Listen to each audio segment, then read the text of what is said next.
Friends, chapter number 6 के लिए मैं लेकर आया हूँ टॉप 18 एमसीक्यूज, यानी कि सबसे ज़्यादा इम्पॉर्टेंट बहुविकल्पीय प्रश्न चैप्टर 6 प्रतिस्पर्धा रहित बाजार से।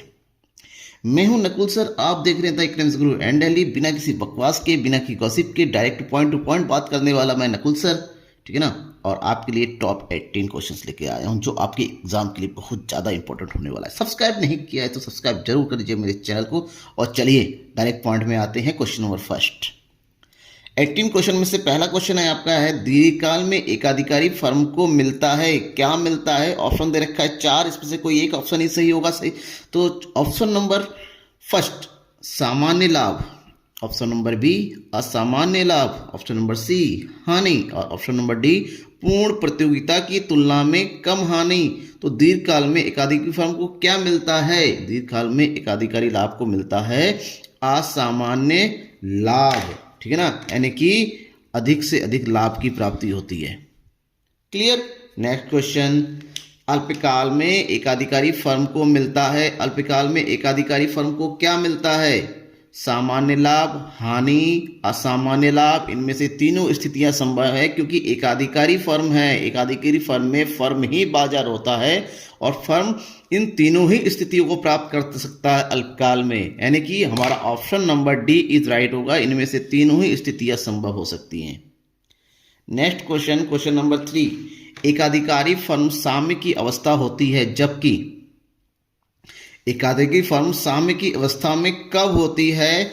ऑप्शन दे रखे हैं, जब एसी मतलब औसत लागत अपने निम्नतम बिंदु पर होता है, औसत लागत अपने उच्चतम बिंदु पर होता है, औसत लागत अपने न्यूनतम बिंदु पर नहीं होता है, डी इनमें से कोई नहीं। तो एक एकाधिकारी फर्म साम्य की स्थिति में तब होता है जब उसका औसत लागत अपने उच्चतम बिंदु पर होता है, ठीक है।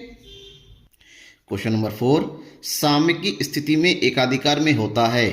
इसमें से कौन सी स्थितियां हैं जो जो एकाधिकार की मतलब संतुलन की स्थिति को बताता है?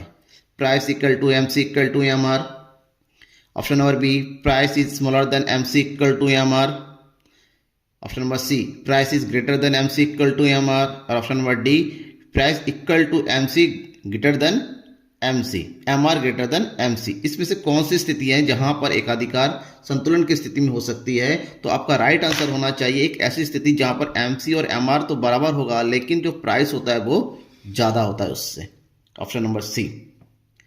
एकाधिकार में मांग की आड़ी लोच, एकाधिकार में मांग की आड़ी लोच कैसी होती है? इकाई से कम होती है, शून्य होती है, इकाई से अधिक होती है और अनंत होती है। तो एकाधिकार में मांग की आड़ी लोच हमेशा कैसी होती है? शून्य होती है। इसलिए क्योंकि एकाधिकार में एक ही वस्तु हो सकती है, इसका कोई आड़ी वस्तु नहीं होती है, यानी कि कोई उसकी प्रतिस्थापन वस्तु नहीं होती है, ऐसे में इसकी लोच भी शून्य होगी।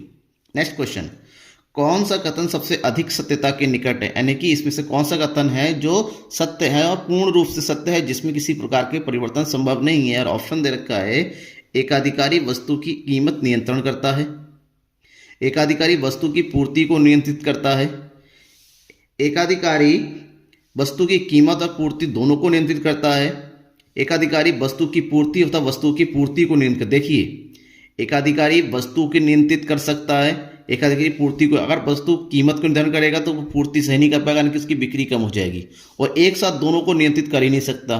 तो एक बार में या तो वस्तु की पूर्ति को नियंत्रित करेगा या फिर वस्तु की कीमत को ही निर्धारित कर पाएगा। दोनों में से एक पर नियंत्रण संभव होता है, दोनों पर एक साथ नहीं होता है। यानी कि right option is option number D, एकाधिकारी वस्तु की पूर्ति अथवा वस्तु की कीमत दोनों में से किसी एक को ही नियंत्रित करता है। क्वेश्चन नंबर 7, कौन सा कथन सत्य है? इसमें से कौन सा कथन सही है?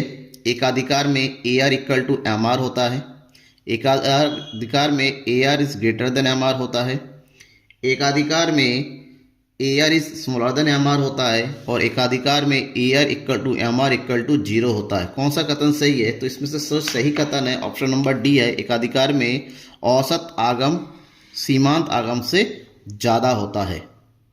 नेक्स्ट क्वेश्चन है क्वेश्चन नंबर 8, एकाधिकार में जब मांग वक्र की लोच इकाई होती है तब क्या होता है? चारों ऑप्शन में से बताना है। तो सीमांत आगम इकाई होता है, औसत की इकाई से अधिक होता है, इकाई से कम होता है, या फिर शून्य होता है। तो आपका राइट आंसर होगा कि एकाधिकार में मांग वक्र की लोच की इकाई, जब इकाई होता है तब सीमांत आगम क्या हो जाएगा, शून्य होगा। ठीक है ना, यानी कि इस स्थिति में आपका एम आर जो होता है, एम आर इक्वल टू 0 होता है। ठीक है, नेक्स्ट, कीमत विभेद उसी समय लाभदायक होता है क्योंकि, कीमत विभेद उसी समय लाभदायक होता है क्योंकि बाजारों के बीच दूरी बहुत अधिक हो। कब लाभदायक होता है मतलब, ठीक है ना, क्वेश्चन कुछ इस तरह से दिया हुआ है, सैम्पल पेपर क्वेश्चन से उठाया हुआ है, तो लैंग्वेज थोड़ा समझिएगा कि कीमत विभेद कब लाभदायक होता है। इसका मतलब ये होगा बाजारों के बीच दूरी बहुत अधिक हो, कानूनी स्वीकृति प्राप्त हो, मांग की लोच में अंतर हो, इनमें से सभी दशाओं में। कब संभव होता है, तो आंसर है आपका ये तब संभव होता है कि मांग की लोच में जब अंतर होता है तभी कीमत विभेद संभव हो सकता है या लाभदायक हो सकता है। क्वेश्चन नंबर 10, क्वेश्चन नंबर 10 है, एकाधिकारात्मक प्रतियोगिता में यानी कि एकाधिकारी प्रतियोगिता में फर्म उद्योग पर निर्भर नहीं करती है। उद्योग द्वारा निश्चित कीमत प्रत्येक फर्म को दी हुई होती है। फर्म दादा उद्योग भिन्न भिन्न होते हैं। बाजार में अनेक फर्में हो सकती है जो विविधिकारी वस्तु उत्पन्न करती है। तो इसमें से कौन सा ऑप्शन सही है, देखिए एकाधिकारी प्रतियोगिता में एकाधिकार की स्थिति भी होती है, पूर्ण प्रतियोगिता स्थिति में। ऐसे में फर्म उद्योग पर निर्भर नहीं करती है, पूरी तरीके से नहीं करती है। उद्योग द्वारा पूरी निश्चित कीमत फर्म पर थोपी भी नहीं जाती है, और फर्म और उद्योग अलग अलग भी नहीं होते हैं क्योंकि फर्म से ही उद्योग बनता है। तो ऐसे में हमारा राइट आंसर जो होगा option number D is right. बाजार में अनेक फर्में होती है जिनकी वस्तु की उत्पादन विविधीकृत हो सकती है, यानी कि अलग अलग प्रकार की वस्तुएं उत्पन्न कर सकती है, वस्तुओं में विभेद हो सकता है। नेक्स्ट नंबर 11, यदि क्रेताओं व विक्रेताओं की संख्या अधिक नहीं है, वस्तु एक रूप की नहीं है, और क्रेता और विक्रेताओं को बाजार का पूर्ण ज्ञान भी नहीं है, तो ऐसी स्थिति में क्या हो सकता है, विभेदीकृत एकाधिकार की स्थिति उत्पन्न हो जाएगी, पूर्ण प्रतियोगिता की स्थिति उत्पन्न हो जाएगी, एकाधिकारात्मक प्रतियोगिता की स्थिति उत्पन्न हो जाएगी, एकाधिकार की स्थिति उत्पन्न हो जाएगी। तो ऐसे में क्या उत्पन्न होगा, जब क्रेताओं की संख्या अधिक ना हो, वस्तु एक रूप ना हो, क्रेता और विक्रेताओं को बाजार का कोई ज्ञान नहीं हो, पूर्ण ज्ञान नहीं हो, तो ऐसी स्थिति में जो उत्पन्न होती है वो है एकाधिकारात्मक प्रतियोगिता की स्थिति उत्पन्न हो सकती है। ठीक है। 12, निम्न में से कौन सा कथन सही है, इन चारों में से कोई एक सही होगा। एकाधिकृत प्रतियोगिता में सीमांत आगम औसत आगम से प्रभावित होता है। एकाधिकृत प्रतियोगिता में सीमांत आगम औसत आगम से अधिक होता है, यानी कि यहाँ पर M R is greater than A R होता है। एकाधिकृत प्रतियोगिता में सीमांत आगम औसत आगम से कम रहता है, यानी कि M R is smaller than A R रहता है।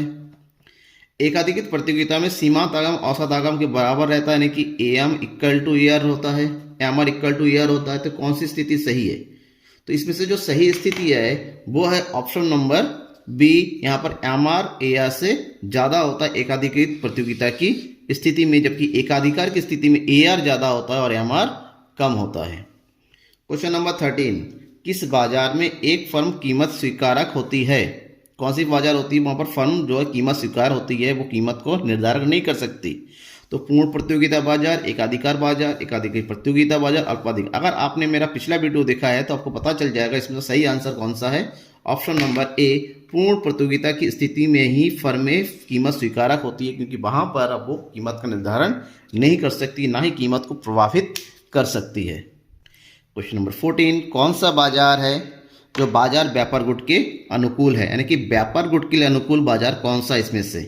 तो ऑप्शन दे रखा है पूर्ण प्रतियोगिता बाजार, एकाधिकार बाजार, अल्पाधिकार बाजार, इनमें से कोई नहीं, यानी कि तीनों में से कौन सा है जहां पर व्यापार गुट बनाया जा सकता है। और आपका सही आंसर होगा अल्पाधिकार। अल्पाधिकार की स्थिति में जो है व्यापार गुट बनने की संभावना सबसे ज़्यादा होती है। नेक्स्ट क्वेश्चन है क्वेश्चन नंबर 15, एकाधिकारी प्रतियोगिता बाजार की कौन सी विशेषता एकाधिकार बाजार के साथ मेल खाती है। यानी कि आपको बताना है एक ऐसी विशेषता जहां पर एकाधिकारी प्रतियोगिता और एकाधिकार दोनों के बीच में समान होता है। ऑप्शन है एक विक्रेता और विक्रेताओं की बड़ी संख्या, विवेक विक्रेता था क्रेताओं की बड़ी संख्या, गलत लिख गया है, क्रेता होगा यहाँ पर, ठीक है। कीमत पर पूर्ण नियंत्रण होना, प्रवेश और निकासी की स्वतंत्रता होना, मांग वक्र का ढलान नीचे की ओर होना।